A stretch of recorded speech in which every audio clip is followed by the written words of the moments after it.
Okay, why don't we get started? Um, I haven't had a chance to look at the exams or anything like that I think you took last week or over the weekend. And so the assignment, I'll try to look at those. I'm just a little bit behind in a lot of things right now. So I'll try to get to those here. Um, so what we're moving on to Unit 8 and the second half of this course in some ways here. So if you remember, our textbook is broken up into a couple parts. The first part was just on agile methods. And the second part was just on kind of general ways of making good code, dependencies and layering, like model view controllers, interfaces, and some design patterns with interfaces, unit testing, and refactoring here. And now we're going to go through a set of principles called the solid principles here. And it's an acronym, SOLID. So we'll do single responsibility principles, open close principle, Liskov substitution principles, interface segregation, and dependency inversion here. So that's we'll go through. We'll spend much of the rest of the course going through this stuff here. There's some more stuff on dependency injection and this coupling cohesion stuff. We'll spend about a week on that at the end here when we get there. But most of the rest of this unit will be spent on these sort of principles. And inside these will be, so these aren't necessarily design patterns, these are principles, things you should try to do. And then there'll be some patterns that we'll work on in each of these chapters often. So we'll do that. In fact, the single responsibility principle is probably the most it has a number of patterns in it, some ways of doing it. So we'll actually spend a couple weeks on just this chapter here and working through this code in different ways. And again, while we're doing this, we'll continue to look at microservices and how that works, because things like single responsibility principles, like open close principles, these things directly led a lot to microservice architecture, where you have small services that do specific things, and then how they're integrated together in different ways. So we'll continue to do that. We'll also start bringing in a little more advanced versions of this here, in that we'll start using a database. So far, we've been just kind of avoiding databases and said, oh, we don't need a database. We'll just have an array or a list of elements there. So we've just kind of been doing that as technical debt so far. But now we're advanced enough.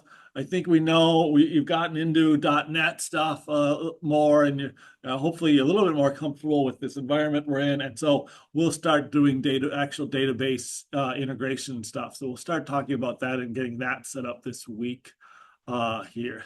We'll also later on, I think it's in chapter 9 or 10, introduce a more full-fledged example of a .NET application called Microsoft's eShop example, which is a bigger, it's not, again, not a full-fledged, but again, it probably has 40 classes in it, broken across 5 different projects with a web interface and all that stuff. And it's their kind of sample project that they use for a lot of their teaching environments. So we'll bring that in and start kind of understanding how that works later on. So when we're looking at something, we'll look at that more complicated example. But for now, we're just going to use the textbook. The textbook has a good code example for this chapter 7, so we don't need to go necessarily anywhere else for that. So we're on chapter 8. I'll just warn you, I haven't had a chance to update the learning activity. again, we're going to be bringing in a database. We'll run the sample code from the textbook this today, and it won't work. And then we'll bring in a database, and we'll look at it with a local database file with Windows. But we'll also look at let's see if I can get over there a version with which is more common using Azure cloud database. So storing our database in a cloud service and accessing it that way. And surprisingly, from a coding point of view, there's really not that much different. The way we connect was one connection string variable, and it's different. But once you get that, it's not that different. But again, I haven't updated that for this new .NET environment that we have this year. So we'll do that as learning activity, and then create some unit tests, and then again we'll be working on that for the assignment here, and a lot of it will be creating unit tests for that. So I'll have that all ready, possibly tomorrow. Oh, certainly by Thursday morning when we have to do it here. So. Okay, so we're going to go over two things this week, single responsibility principle and modifying the code, and then just talk about, again, general database connection sort of stuff here. We also have a speaker. Who do we have coming in on Thursday? Oh, I think Rianne. Yeah, Rianne. Oh, yes, that's her. I always remember students from their maiden name or their name when they were students here, and so it's always confusing to me that they changed their name. But Rianne, she's worked a number of places, and we'll Zoom with her on Thursday, second half of class. So, and just a heads up, next week on a week from today, Federated Insurance is going to be on campus trying to hire you. So they'll be here, and we'll do kind of like what we did with DigiKey. We'll have them talk to class. Again, they do a lot of Scrum, so we'll have them talk to us about how they run Scrum, what's their, sprint size and that sort of stuff. And then they'll buy us pizza afterwards. There. And then during the pizza, they'll talk more about their actual company and that sort of stuff. So in class, we're going to try to keep it on something related to this class here. And then afterwards, when they do pizzas, it'll be, here's our internships, here's why you should work for them. So that's a week from today. Federated Insurance will be here. And I've got update. We've got the room reserved and everything. I just haven't put any of that stuff in here yet. So, okay, all right. So let's look at the textbook here. So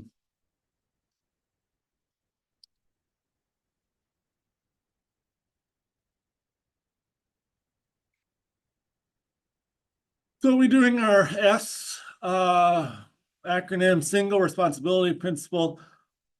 I like this chapter. I think this is the most straightforward of the principles, and it has some nice code application, it has some nice design patterns that go with it, and it's quite easy to understand. I think it's relatively easy to explain, so it makes my job a little bit easier also. So this is what it is. Single responsibility principle instructs developers to write code that only has one reason to change, or it has one function, basically, what does one thing, one responsibility here. Classes with more than a single responsibility should be broken down into smaller classes, each of which should have only one responsibility or reason to change there. So, I guess the reason for this is that we often start with a simple class, and then we add some functionality. They say, oh, we want to, you're just going to print this out to the council, and then you go, oh no, we want to format it out. We want to do some formatting and print it out the currency and the dates properly. And then, we have international customers, so we want to make sure that when you're formatting the currency and the dates, you're getting the customer's location and formatting it for their localization. So we want to localize it also when we print it out. So now we're localizing it, we're formatting it, and we're printing it out. And we want to do this to multiple different devices and multiple different sizes. So we want to check the size of the display and see if it's a screen or what, and format it in either HTML or XML or different kinds of formats to push out there for different things. And we want a database. We haven't been using, we want to pull this stuff from this other database and do it. And we need to put security on the database. So we have to do your login. We have to have the user login and connect that. And all of a sudden, this one little method to print things out is this huge method that's doing all this different thing where you've got to decide which of those are separate things. So is printing the same as formatting this, and if is formatting the same as localizing it for the region they're at, and where do you want to break those into it? So it's often not as clear as you would just think. But again, you've got to decide, define some boundaries, like maybe localization, international localization will be a separate thing than display, that you'll create the display and you'll have localization as something we add on to that. And then the question is, how do we add that on? What is a clean way of doing that? So we'll look at that also today. So here's our problem statement where we're going to go back to trade processing and expand on the trade processing example from chapter 6, refactoring. And I kind of skipped over a lot of refactoring stuff there because, again, we actually bring a lot of that in here, and we'll do today, this week, we spend basically the whole week refactoring for single responsibility principles. So we have one big, long method here called process trades in a class called trade processor here. And so here, this is all one code. I've actually color coded it so that it looks different here, but this is just one routine out there for this. And what we're going to do is break it into parts here. Part of it is going to read data from a text file and read lines from a text file. We're then going to parse those text file lines and create actual trade objects from this. So we're going to check, parse these fields and do that. This is all this yellow stuff, parsing this. And then once we get that, the trade records, we're actually going to write that to a database here. So basically what it does is this grabs information from a text file and puts it in a database for trades. And the idea is that maybe you have some other system, and what it is doing, it is just dumping things into an XML file or a text file in a certain format, and you have another system that executes or does those trades or those accounts and does it. And so this would be doing that. It'd be running, it goes out, checks the text file, brings it in, loads up those, and maybe execute those trades and stores those trades in a database. We actually are not, we're just storing them in a database. We're not executing the trades here. Again, you could think of this as like a bank account where you're adding to depositing money. You could also think about it as an account where you're like buying and selling stock or something like that. So when we talk about these, before we we're just talking about accounts, and now we're talking more about trades or transactions here. So this class has too many responsibilities. One thing to note is that this is all also in one method here. And so one thing that students often don't catch right away is single responsibility talks about classes, not methods. So we are certainly going to do it with method, and we see that a lot. And you're probably used to that. You see a method and you break a long method up into smaller methods. But we're going to try to bring that to the class level where we see one class and we're going to break it up into multiple classes. And a lot of our classes are going to end up to be small classes. So again, you might think of a class with 10 different methods in it. We generally will not see that as much in the adaptable class. We'll often have a method with one, two, three a class with maybe one, two, or three methods that class does a specific thing, and then we'll have other classes that will use that class. So again, we're trying to make not just smaller methods, and today we'll be doing smaller methods, but we'll eventually do smaller classes for this here. So here's our trade processor. Let's analyze that here. So if we read the code carefully, you'll discern that it does this. It reads every line from a stream parameter, storing each line as a list of strings here. So again, we're reading in a text file from a stream parameter. It parses out the individual fields from each of these lines and stores them in a trade record instance. Parsing includes some validation and some logging to the console. And then for each trade record is enumerated, we use a stored procedure to insert it into our trade database here. Now, I actually think it's easier to see this if we bring it into Visual Studio. So I'm going to do that. And we're going to break up this in Visual Studio today. So you don't have to do this with when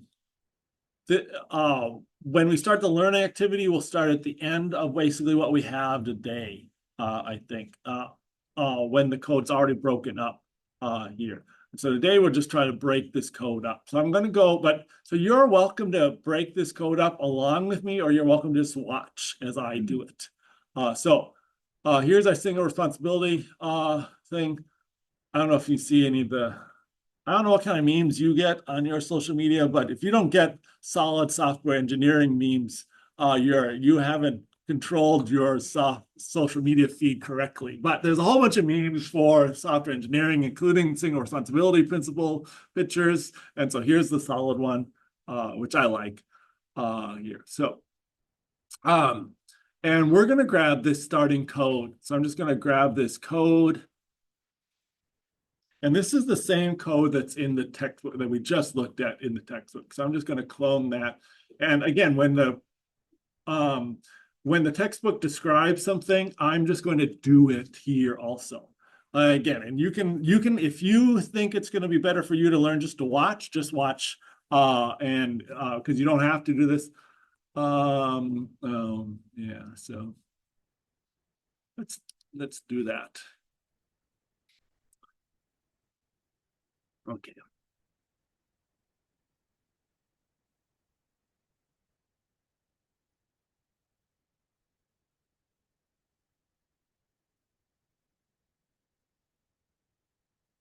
So we're going to try to look at the code and see how it does this stuff here. So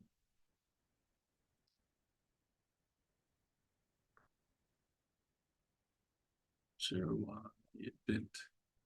And when I did it in my computer upstairs, it just opened it up and it didn't ask me to update the .NET, but I probably have more stuff there. Let me see.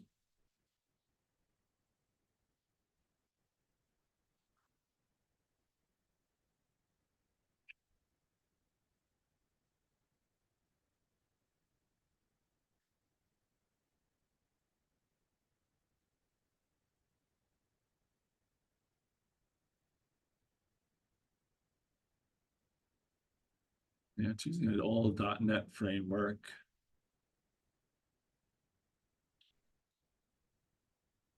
Okay. There, yeah. Okay. Again, we're not going to be using the database part of this anyway. We're just going to, it just won't function. So in this code, there's a single responsibility project, and there's this trade processor class here. And this is the same, this is the class. This is this class here, trade processor. We give it an IO stream here. We read in the rows here. We then parse all that data, and then we write all of that data to a database. So this is that code the same code that's in our textbook is in this trade processor. And we're going to break this up again into a bunch of smaller methods here. What it's doing is it's taking a text file and it's called trade.txt. Here's the trade, and it's taking some. Oh yeah, I know. This is like currency. I think they're trying to do currency trading, so like buying dollars and selling yen or something like that. So again, it's taking the Great Britain pound to the U.S. dollar. We're going to trade 1,000 of them at this price here, or going from the U.S. dollar to the euro, this many and this price, I think. So again, this is our text file we're reading in like this. So we have this text file called trades.txt that we're working with. Trade processor will do that, and it'll write it to this trade record. So we'll take the destination currency, the source currency, the lots, that's how many we're going to buy, and then the price that we're paying for them.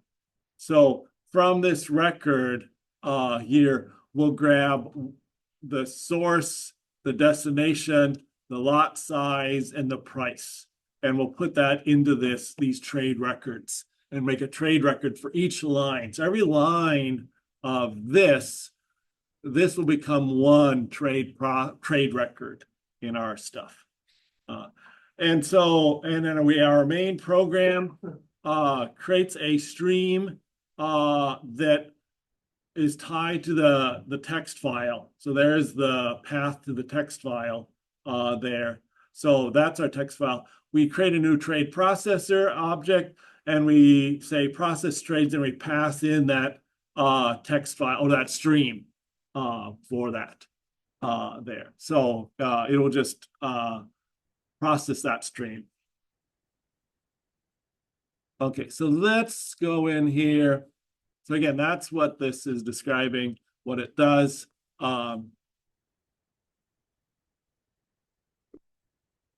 So again, problems are what if the following changes had to be made? What if you decide to not use a stream, but read it from a remote procedure call there? What if you want to format your data? What if you want to change your validation rules? What if you want to log out some more warnings or whatever? What if the database changes the way we're doing it?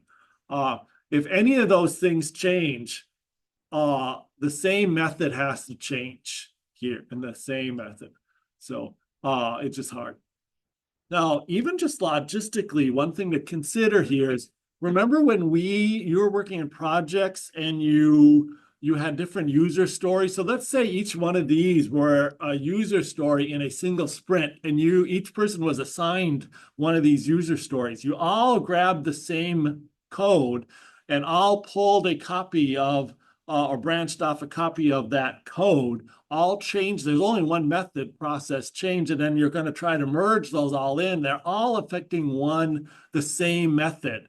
And so you're going to run into some conflicts with pushing all those code changes back together, because all 6 of these things do the same code. Now, if we were to break these up into, I think we're going to have 5 separate methods. A lot of these things would just touch one method or the other. So you wouldn't see as much conflict with things, with single responsibility here. So the other thing we're just going to do is refactor for clarity here. So we'll, again, when you look at this, it is just hard to understand what it does. So this is what it'll end up. Our main program will be this here. We'll just say, we're given a stream, we'll say parse the trade data with the stream, and you're given an array or a list of lines. Then we'll pass those lines to your parse trades, and we'll get back a set of trades, and we'll send those trades to our database to store those in their database here. So this will be the new main method rather than this long rather than this long things. And you can kind of see the green, the yellow, And the blue, that's what we're breaking it up into those parts. And that's how we're getting this green, yellow, and blue here. So, and so the textbook will walk us through this. The first thing is this read trade data here. That'll be this green stuff. We're going to take this green code and move it into its own method called read trade data here. And this is what it's going to be looking at. So let's do that. So again, I'm just going to do the same thing here. I'm going to create a new method, add new class.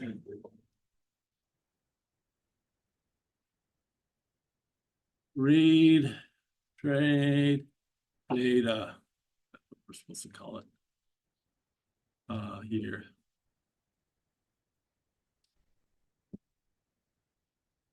So there's our read trade data.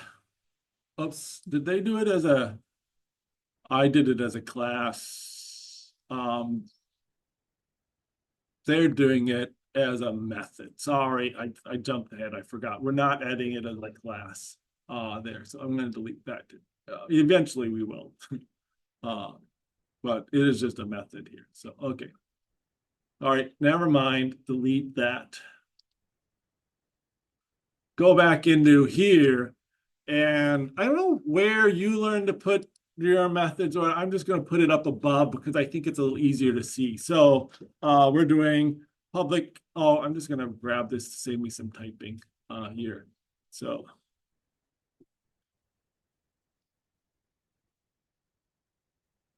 I always forget when I copy from the textbook, I have to do this. Okay.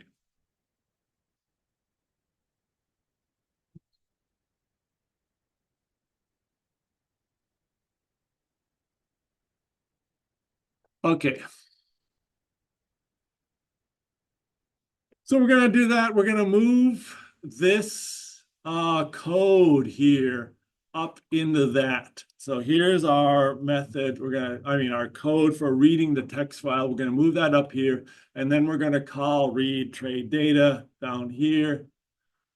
It's going to need a stream, and we're given a stream. That same stream we're just going to pass here. So we're going to read in those that data for this. Now that creates a list of lines here, and we want to return that here. So it creates a list of strings here, and we just read each line of trade. So we're just going through this, reading in this as a line, and then reading that in as a line and adding them to our list of lines. So here we want to just return our lines.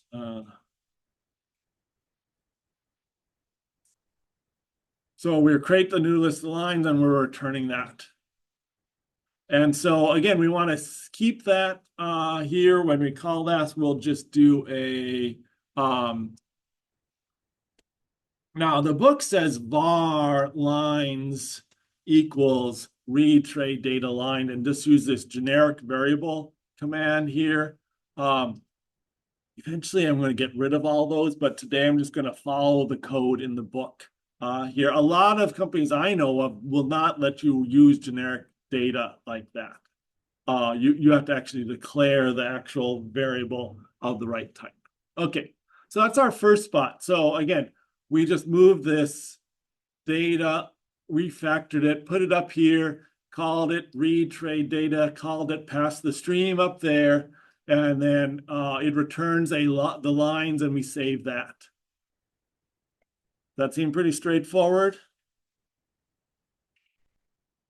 So again, the textbook walks through this. And again, I think it's nice to read the textbook after we go through this here. So you can read, it talks about this read data. This code preserves the original implementation. We're not doing anything different. We simply encapsulate it in a method that returns the resulting string data as a string enumeration here for that. And then we're going to do the next section, which is parse stuff. So again, we did the green.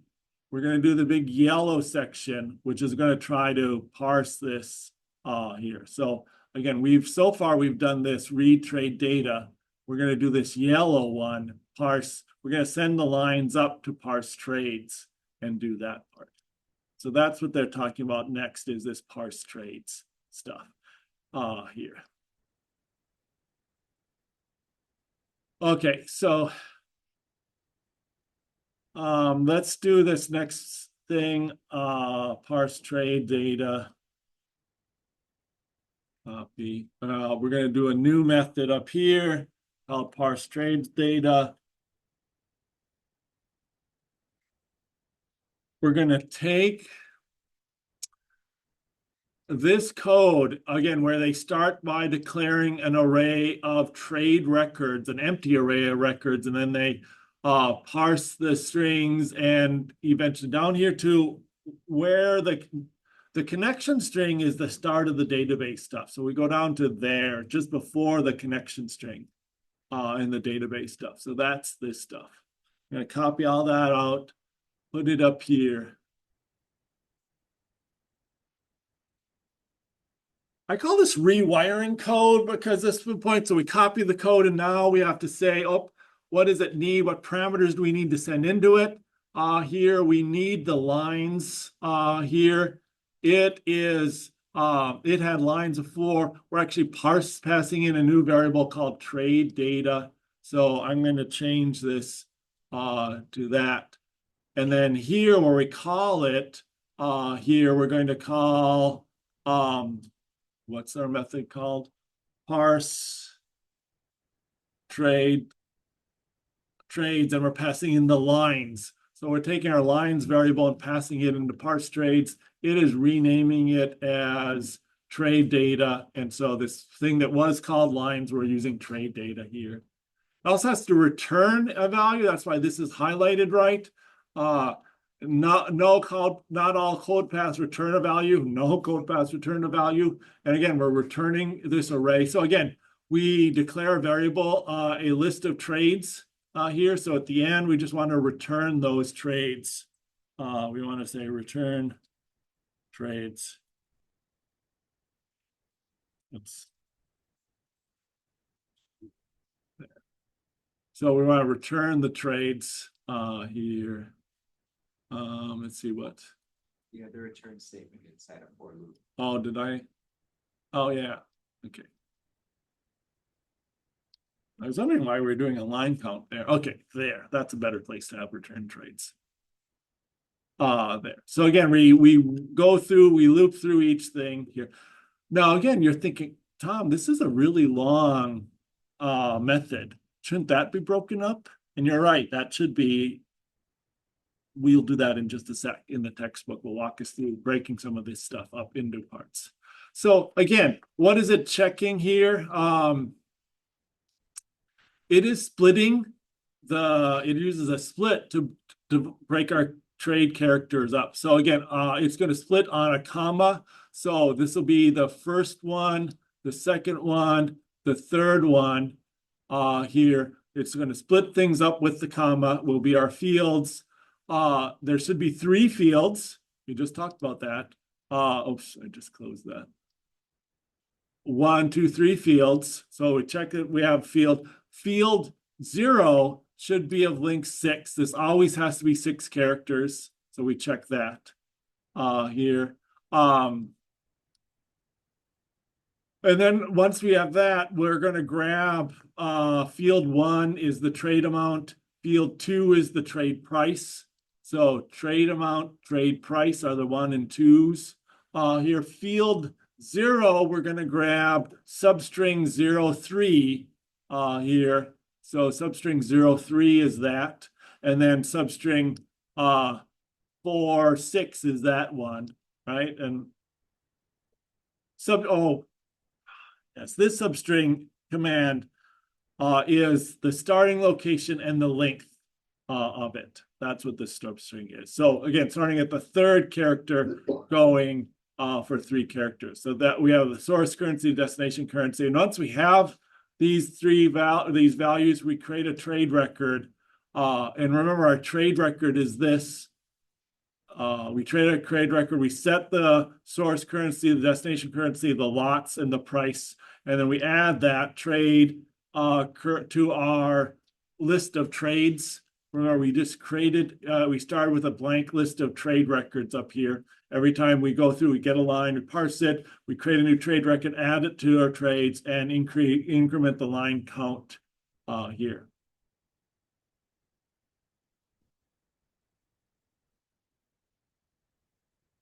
Then we return that.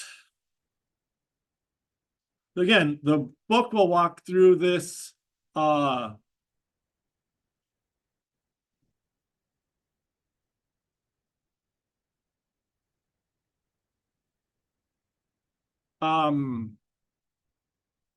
But let's see if I'm in the right spot. Okay, so what it's then going to do is break this up further into two parts, because remember I was saying this seems kind of long here.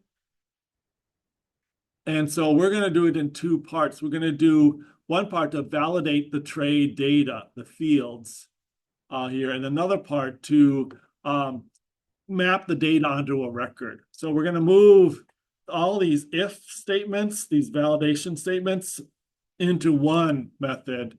And then we're even down to there. And then we're going to move this into another method to validate the records. So again, we're going to create a method called validate trade data here. Let's see if I can grab that. So we're going to create a new method called validate. And again, this is just, I think, just basic refactoring stuff, right? Moving code around, extracting methods here. In fact, well, we'll do that for the next one.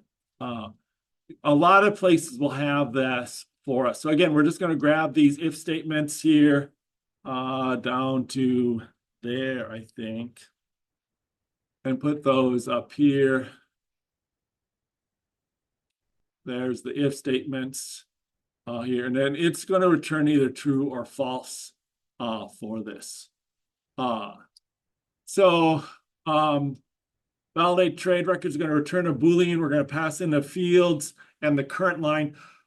Now, we're in a for loop. Why are we keeping track of the current line? And the whole reason for keeping track of the current line is to so we can write out error messages and say, oh, there was a error in line 14 or whatever of the trade record. So the only reason we're passing the current line around is for that here. So again, we're calling validate trade records down here where we took off all this. And again, we're going to pass oops.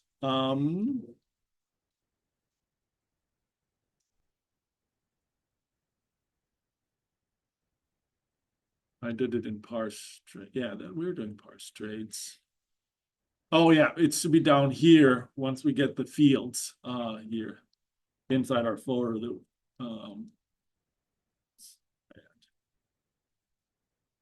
So I'm going to call this validate down here in our for loop.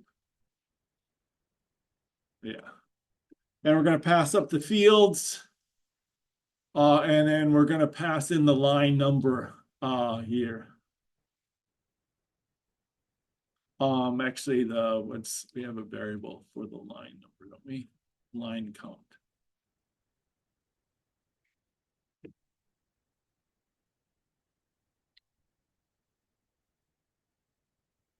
Now, if this will be either true or false. So this is true or false. We're going to do something different with it. So let's set this up. Again, up here, we are just continuing our loop. We're skipping over things. If there's an error, we're going to log that error and we're going to return a false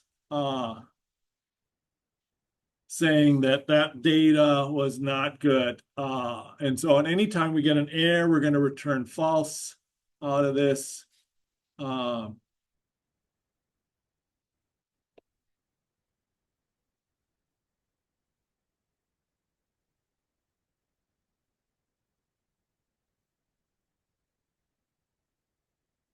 for this. And then if we get through all of these and isn't any mistakes, we're going to return true. So we're going to change this so that it just doesn't continue in the loop. It just returns true or false. Anytime it gets an error, it returns false. Otherwise, it returns true. And again, if we look at this, I think that's what this is doing. False, false, false. And again, return true at the end here. Now, how are we calling this in the main record? So again, remember originally we were just continuing the for loop if we got an error. So we're going to change this rather than just calling it. If this is true, so we're just going to say if this is false. So if not that, if this is false, then we are going to continue our loop. Maybe we'll just.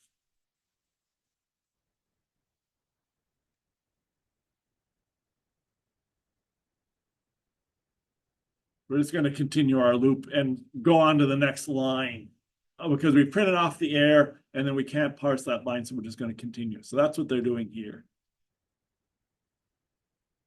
So now we're going to do the next part, which is map the trade records here. So we're going to map our trade records here and return a single trade record for this. So this is going to return a single trade record here. So again, we're going to add another method here. This is validate trade data. We're going to add another method. Oops. Copy that.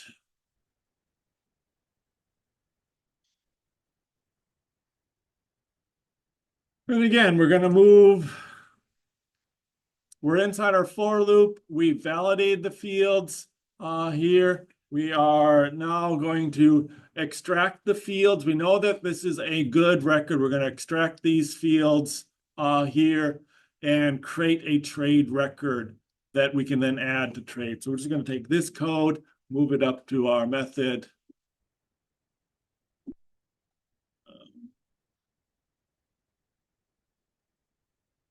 Get the copy and pasting to work. Okay, move it up here and do that. So we're passing up the fields. We're extracting the substrings here. We also have to, before we would try to parse this field here and set that up. So and see if that works. Now we're going to have to actually parse those fields here. So there's actually 2 more lines we need that we are actually doing before when we are testing things out. And that is, no, that those 2 copy. There. Okay, so we get our 4 fields from our fields variable here, and then we create our database record, our array, our trade here, and then we twice.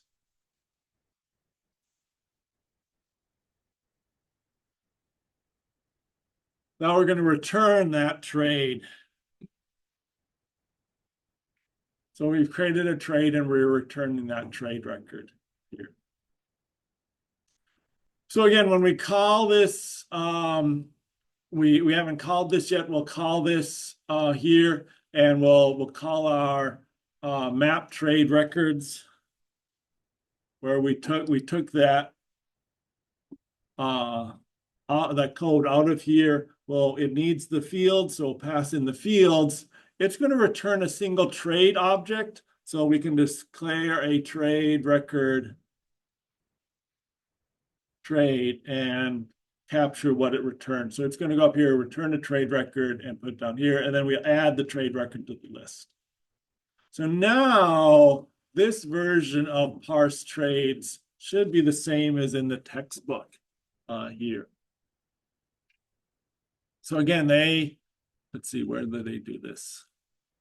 Here's their parse trades, and inside parse trades, they call validate trade data and map trade data to trade records here. And then here's the validate and here's the map trade records. So all that's in here. They also talk a little bit about logging, and they're logging now. Am I getting a log error message here? So we're just right now, I'm still writing to the console here. And again, we're going to talk about logging. Your variable name, the line count is different. Oh, It's current line. yeah, okay. So I want to update that. Maybe that's it. Yeah. All right, that makes it happy. Now,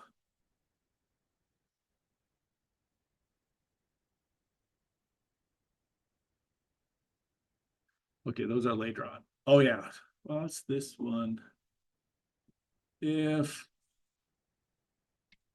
there, okay, thanks, right. Braces are good. Okay. One other thing they do is they talk about logging, and they change these console write lines to they add this log message that just calls console write line for that. And we could switch that in there. And so you'll see in their code, they will call log message rather than console write line. I'm not going to do that right here. To tell you the truth, logging gets kind of complicated in a lot of these things, and a lot of systems have their own logger here, and like .NET has its own iLogger that will be used so that when you're running on the website, you can log it to the appropriate spot. And so I'm just going to leave logging alone for now, and we'll come back to that. Okay, so we're just going to leave console write line in here. But just know that they declare a log message and do that here, which is fine. Okay. The last thing, again, remember where we were. So we started with this code. We moved all the green code into its own method up here. There's our read parse data. We moved all the yellow code, and there's a lot of yellow code.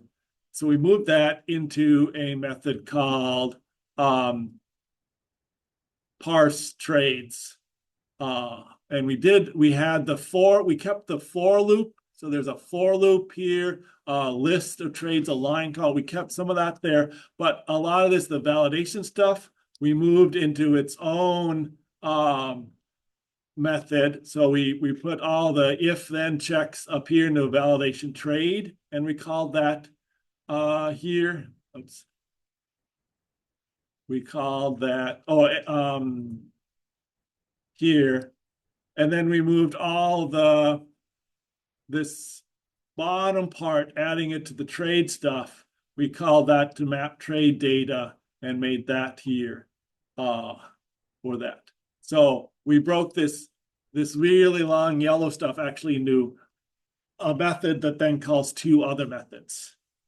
Now we're on to our last part here, the blue, which is now we have this this list of trade records, and we're going to write that to the database. So this blue stuff is going to go, and again, we're going to replace that with our last thing, store trade. So here's our process trades here. Oh, yeah. So right now, we just have, this is the first thing we did. This is the second thing. This is the last part of the code here we're going to want to do for this. Oh, and again, one thing I'm forgetting is that I called parse trades and it returns the trades. So I need a variable for that. I need a variable trades equals parse trades here. Okay, so now we're going to move this into its own store trades variable. Oops, so let's go down to store trades here. So here's the stored trades. I'm just going to copy that out. And again, we're just going to add that up here also.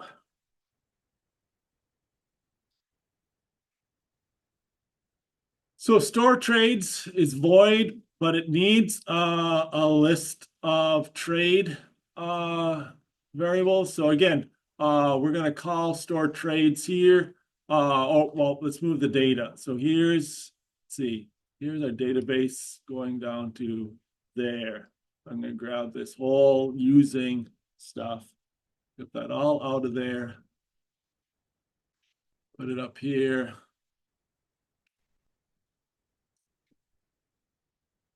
And we're gonna call it, what did the name, it was store trades. We're gonna call store trades down here. So store trades, and we're gonna pass the trades to it.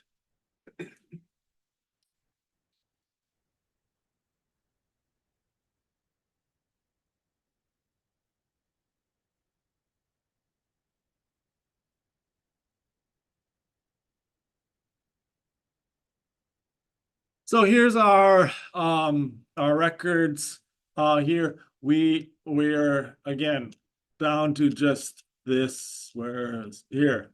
We're calling read trade data, getting the lines, passing those lines to parse trades, getting the trades, and passing those trades to store trades to store it into the database here. So that's our three methods.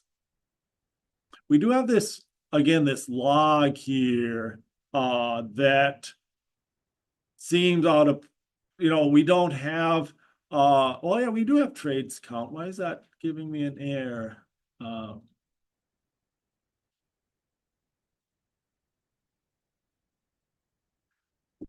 Oh, because I don't have it declared. So I really should, again, I think it's complaining that it doesn't know that this is a list of trades. Of trade records. Let's see if this will work here. So that would make that happy. But so one thing we'll see here is the use of IEnumerables. I think we've talked about IEnumerables right before. Have we talked about those in this class yet? Very much? A little bit? So IEnumerables are a generic description for a list or an array or anything that can be enumerated. It can be listed out. So it's a collection of things, and this is just a generic version. So we often use that when we're passing things back and forth so that later on, like right now, we're using a list of trades, but later on, if we want to use a map of trades or an array of trades or some other thing of trades, we could do that. So there's a lot of things. In Java, I think I don't know if there's an IEnumerable, but there might be an I collection. Does anyone remember if Java has IEnumerable or I collection? It's just collections. Collections? Yeah, so it's something like that here.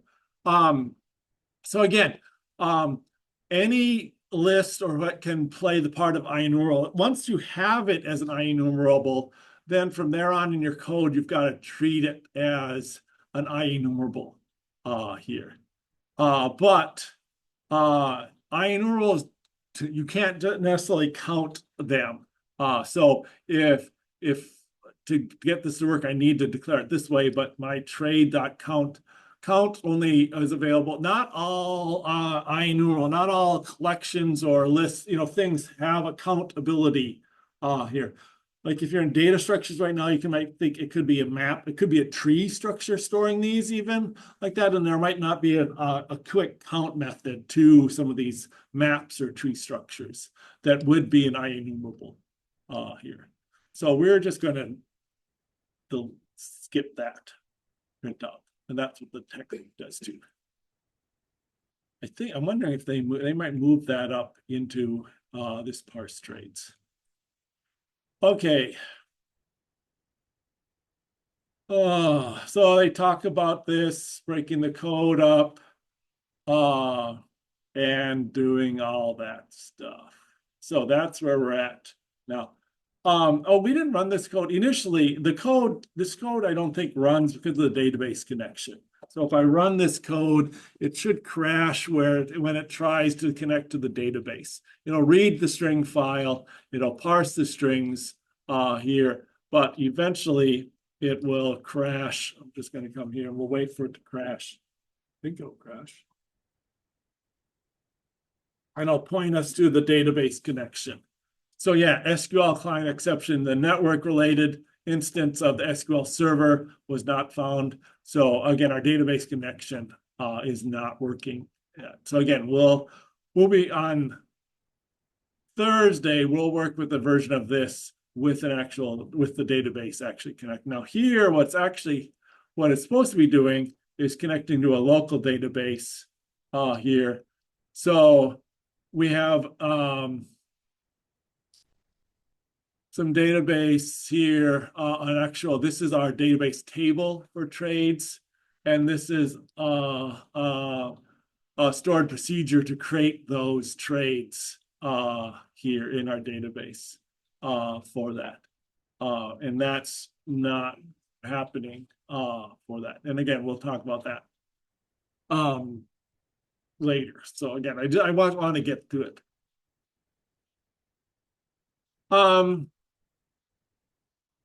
So again, I find it easier. Again, when I first read this chapter, I had no idea what they were talking about here. So that's why I had to highlight this code in different colors to see how it's being broken up. And then I actually took the code and broke it up. And I actually find that useful to see how this works. And then once I've got this code, I can do things like, process trade that calls reads trade data. I can say, where is that? I can go to the implementation. Here it is, read trade data, do it back. And then I can go back to the bottom and say, okay, I see that. Now it's calling parse trades. Where is that? I can go to the implementation. There's parse trades.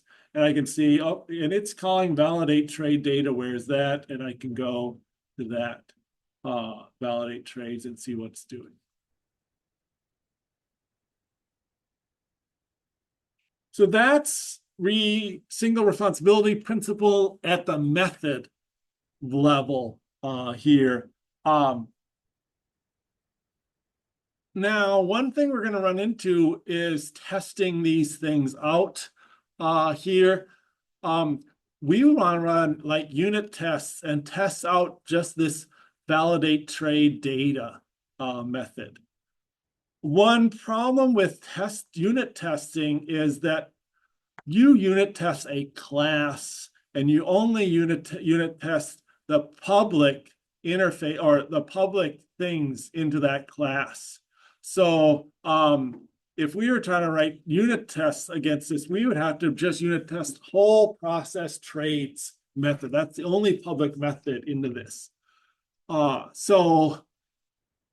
also, let's say we want to adapt this.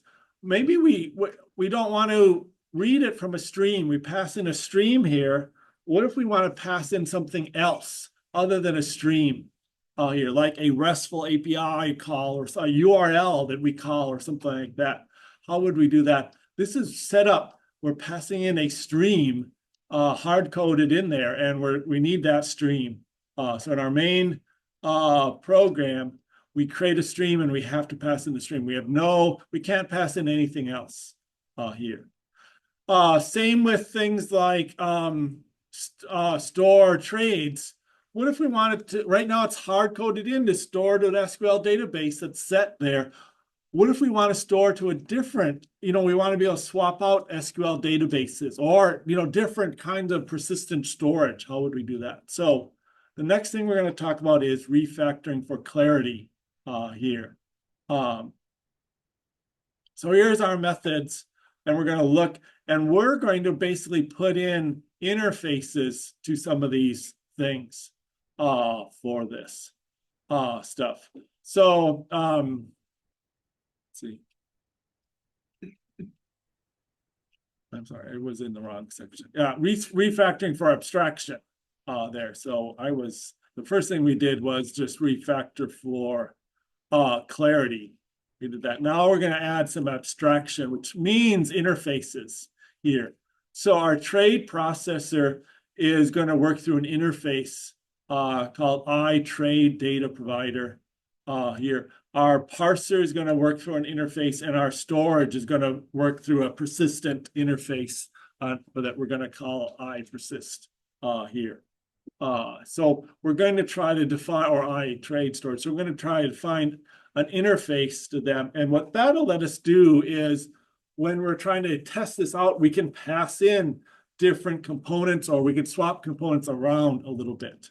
So basically that's what we're doing here. So trade processor, here we're going to have it, right now it just takes a stream. We're going to replace that with 3 interfaces. So it's going to take 3 interfaces here instead of a stream.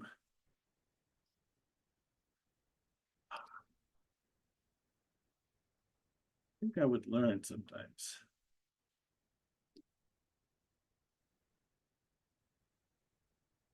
I'm going to list these on separate lines so it's a little easier to see. Oops. Oops. On my screen here. Okay, so we're going to pass in 3 variables: the trade data provider, the trade processor, and the trade storage here. And then we're going to use those. So rather than calling, and we're going to send those. So when we call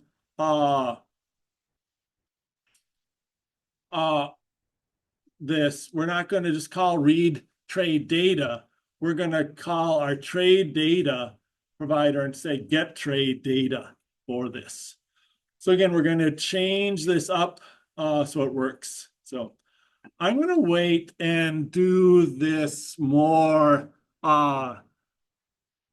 next week, I think. So I'm going to wait on this interface stuff because I think this just adds a little bit too much complexity for us right now. So the rest of this week, we're going to wait. We're going to skip this. We're going to leave it here. Oops, where we're passing in streams and stuff. So we're going to stop in the textbook to where we get to this section on refactoring for abstraction. Okay, and we'll do that next week. And then that'll let us introduce some, once we get this all set up, some patterns like the decorator pattern, which is very commonly used, and the composite pattern here. So we'll look at some of these patterns. Now that we have interfaces, we can do some of these patterns on these things.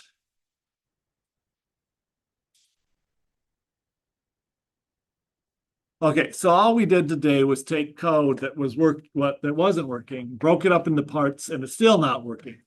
That was our goal today: is take code, break it up into parts. So we took a code that was one big method, broke it up into 3 + 2, 5 methods for that. So let's talk a little bit about databases then in the remaining time today. So again, the textbook doesn't cover this in too much detail. So I'm just kind of adding this in here. So I couldn't find a really good summary of this, so I had ChatGPT generate a summary of this and modified that here. I worked with a couple different AIs, but ChatGPT did the best, I thought, of this. So what are some database connection options? Actually, I think I deleted my title here.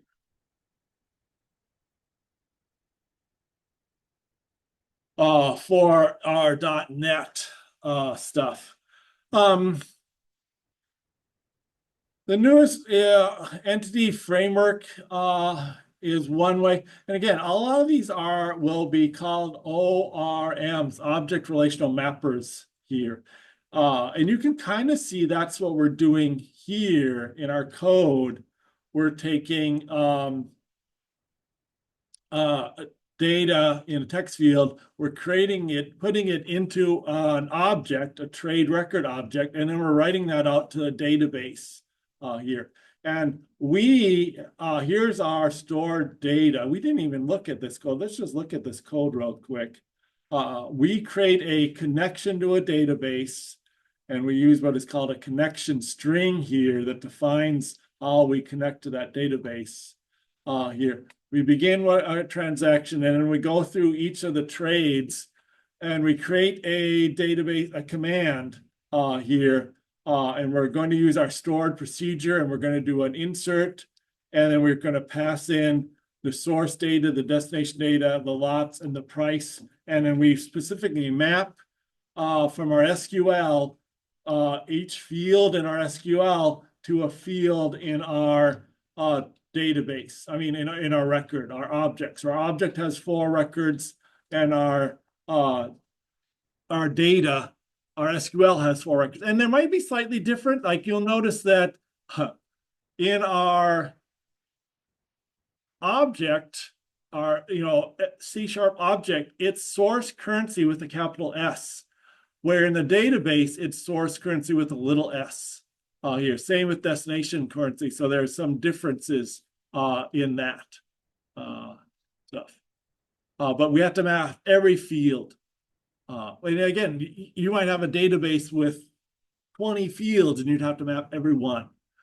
We don't like that. Developers don't like that. There's lots of case of errors. You forget something. So a lot of these things will have their own object relational mapping, which will do that automatically for us here, and we'll simplify this. So EF framework is one here. It can work with SQLite or SQL Server, do a database connection. So here's a question. So what have you learned about databases so far? So some of you are in database modeling right now, right? Oh yeah, so or you took it last year. So you most of you know SQL, or yeah, by now? No SQL yet? So okay.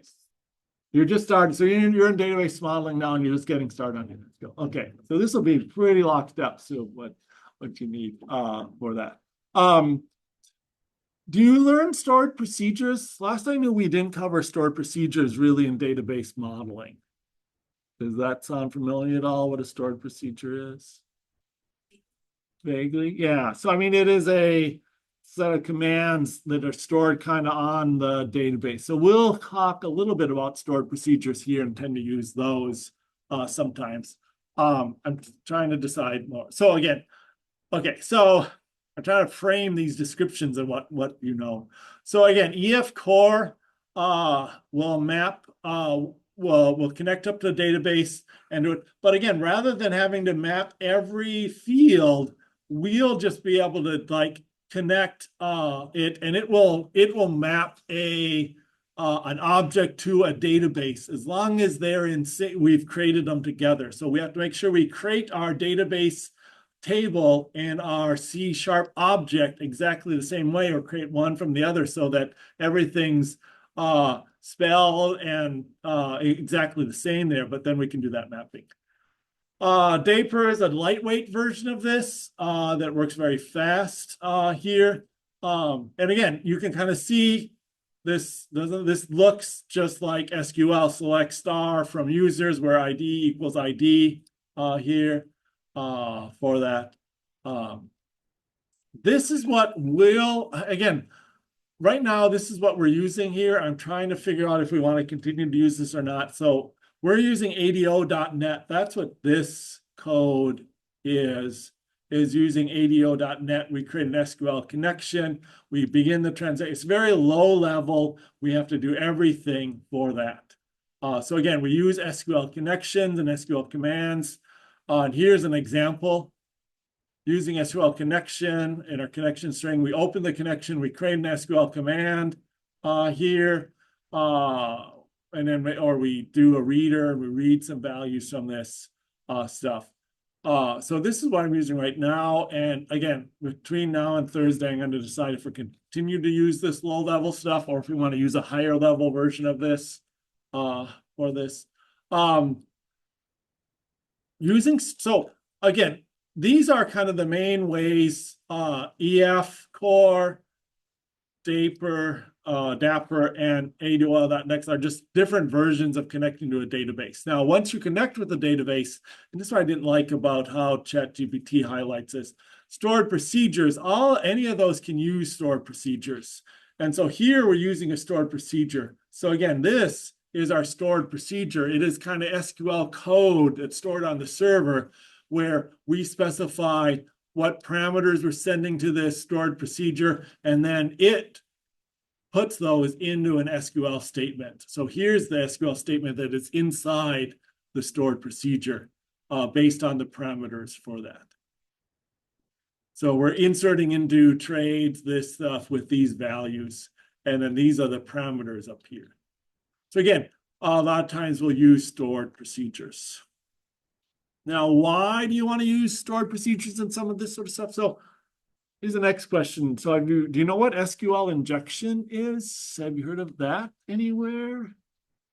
Like where, in a text field or somebody will, instead of like typing in the data, will type in like a certain SQL query that will break the database. Right. Yeah. So it's a common way. So if we're just taking text fields, so let's say there's a, where we can enter our name rather than saying Gibbons, I might say Gibbons, semicolon, to end that SQL command, space, drop all, and tell the database to delete all the tables in your database as part of that command. And again, if it's going to an SQL command, like if it's right here, and we're sending this SQL, select star from users where ID equals, and if it was Gibbons here, then it would say Gibbons, semicolon, drop all, or something like that, or do something. And so most systems now, we want to not be sending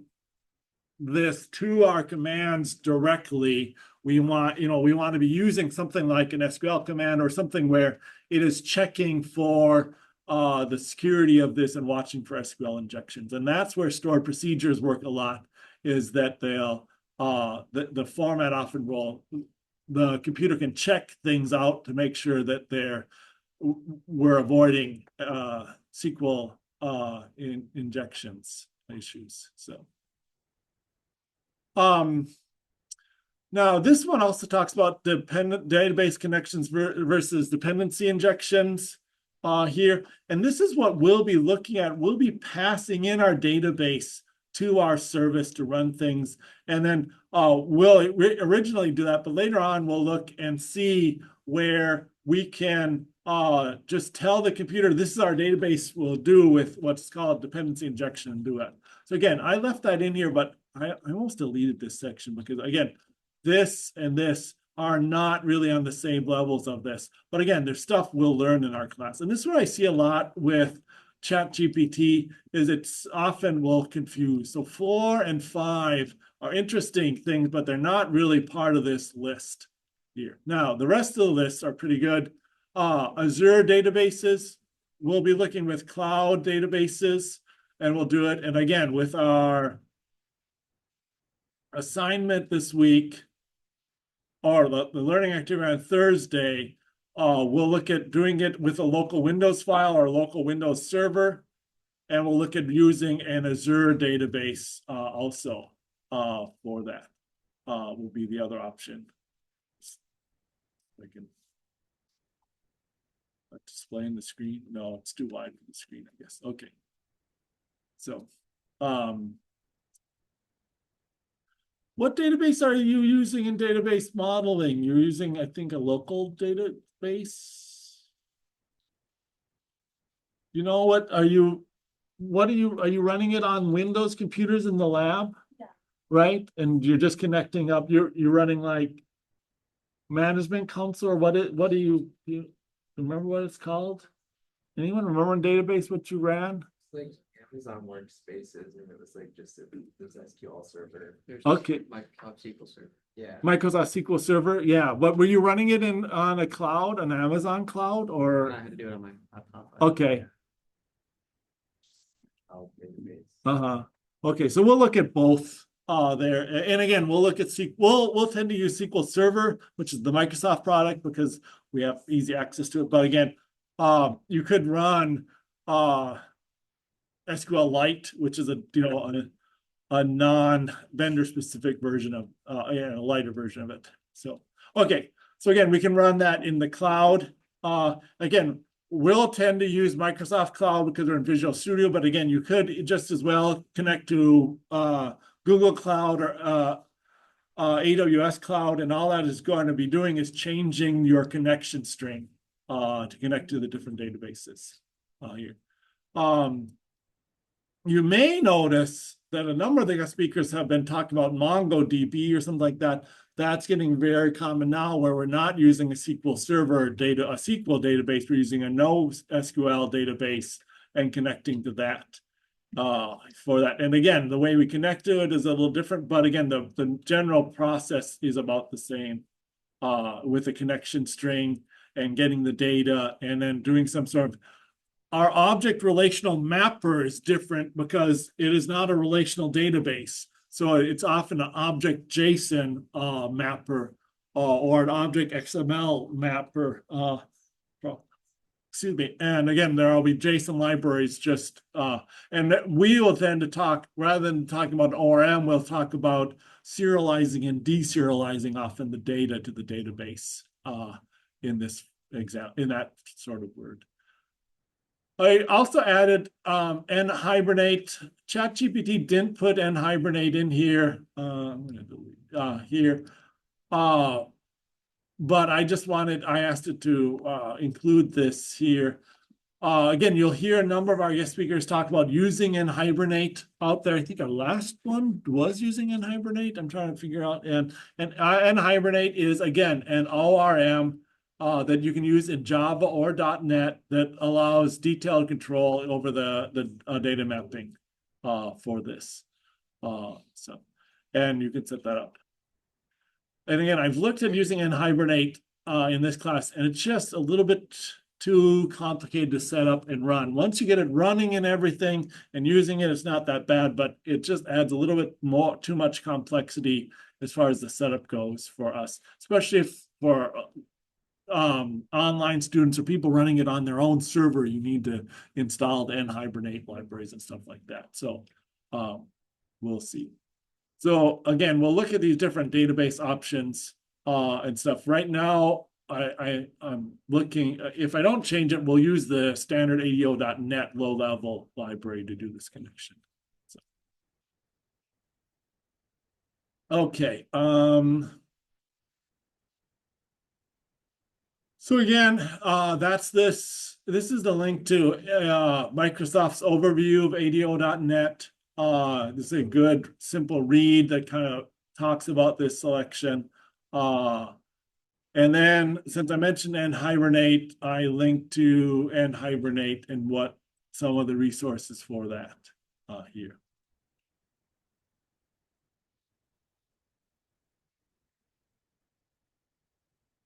Okay.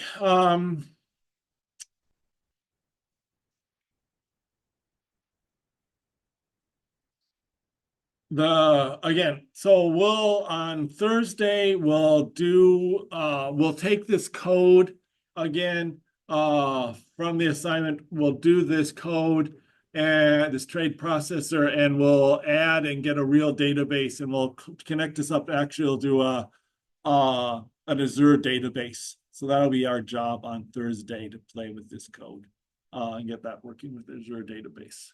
So, questions on this? Okay, I think I'm just going to wrap up at this point today and give you, if you want to read through the textbook or whatever, it will be good. Stop this recording.